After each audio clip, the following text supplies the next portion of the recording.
You look thin in clothes, but soft, doughy, and undefined the second the shirt comes off. Welcome to Skinny Fat Purgatory. And here's the cold, hard truth. That daily hour on the treadmill isn't fixing it. It is actually eating your muscle while protecting your belly fat. What if I told you that you could build insane shredded muscle and torch fat simultaneously without ever stepping foot in a gym, touching a weight, or running a single mile? Sounds too good to be true? It's not. Look at elite gymnasts. They don't do cardio, they master gravity. This is body recomposition, and it starts right now. Let's get one thing straight immediately. You are not fat, you are under-muscled. There is a massive difference. The reason your belly hangs over your belt while your arms look like spare parts isn't because you haven't run enough miles. It's because you have zero muscle density to hold your frame together. But what do the majority of you do when you see that soft midsection? You panic, you hit the treadmill, you cut calories until you are starving, and you just signed your physique's death warrant. Here is the cold reality your gym teacher skipped. Your body is a survival machine. It doesn't care about your beach body goals, it cares about not dying. When you force it through hours of steady-state cardio while starving it of nutrients, it makes a calculated decision. Muscle is metabolically expensive. It burns calories just existing. Fat, on the other hand, fat is cheap energy insurance. So, when you run yourself into the ground, your body dumps the expensive engine, your muscle, and holds onto the fat for dear life. You are literally training your body to be efficient at being small, weak, and soft. You don't turn into a sculpted statue, you turn into a deflated balloon. Same shape, just sadder, looser, and smaller. You become the human embodiment of a participation trophy. And it gets worse. Let's talk about the chemical warfare you're waging on yourself. Chronic endurance, cardio spikes cortisol. That is the stress hormone. And guess where cortisol loves to prioritize fat storage? Right on your lower belly. It is a protective mechanism. So you are running to lose the gut, but the running is chemically signaling your body to keep the gut. You are fighting a war against your own biology and you are losing. You are crushing your testosterone and skyrocketing stress. Stop listening to the influencers telling you that sweat is just fat crying. That is the single biggest lie in the fitness industry. In your situation, that sweat is your muscle mass leaving your body. The treadmill isn't helping you burn fat, it is incinerating your only hope of ever looking good. You are digging a hole, jumping in it, and calling it progress. So if the treadmill is a trap, what is the escape route? It is called calisthenics. And no, I am not talking about doing a few lazy jumping jacks in your living room. I am talking about raw, functional resistance training. This is the only method that solves the skinny fat paradox by attacking both sides of the equation simultaneously.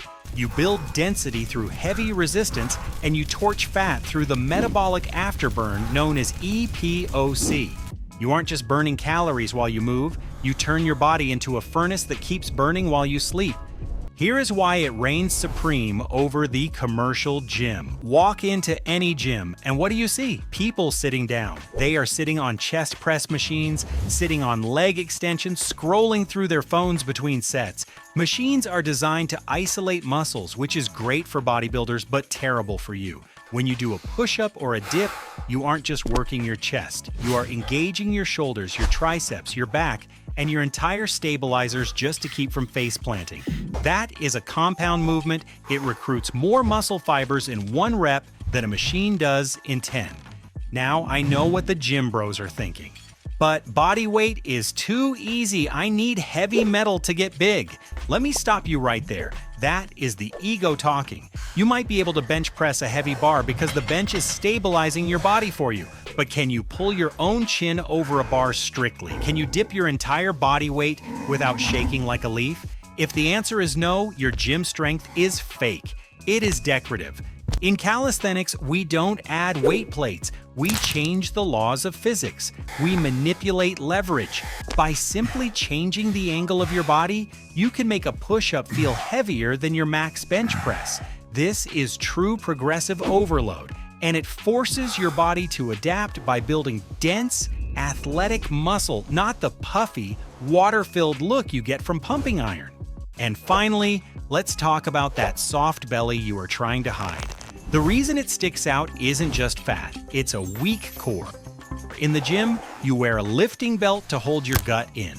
In calisthenics, your core is the belt. Every single movement, from the pull-up to the L-sit, requires you to brace your core with 100% intensity.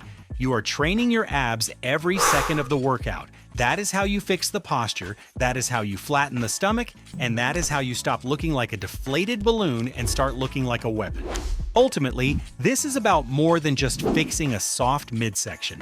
It is about a fundamental shift in how you view your existence in physical space. When you train calisthenics, you aren't just working out, you are mastering your own vessel. There is a profound confidence that comes from knowing you can pull, push, and lift your own body weight anywhere, anytime. You stop looking at the world as a place to sit down and start seeing it as a playground. You upgrade your body from a passenger vehicle to a fighter jet. It is just you and gravity never takes a day off. But I need to leave you with one final cold realization.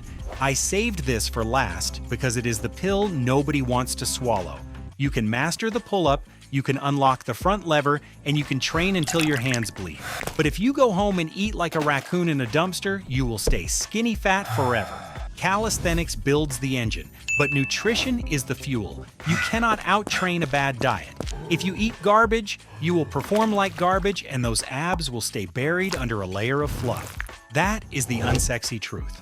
So, make the choice today. Stop running like a panicked hamster on a wheel until your knees explode. Stop renting your strength from machines. Start owning it. If you are tired of guessing and flailing around, check the link in the description for the Calisthenics Playbook. It is the exact roadmap to take you from zero to gravity-defying without wasting years on trial and error. And before you go, I want to see who is actually putting in the work. Drop a comment below with the one exercise that makes you physically shake. I'm talking about that involuntary vibration where your soul tries to leave your body. And if any of you comment the plank, get out of here. I want real answers. Bonus points if it's something ridiculous. Get to work.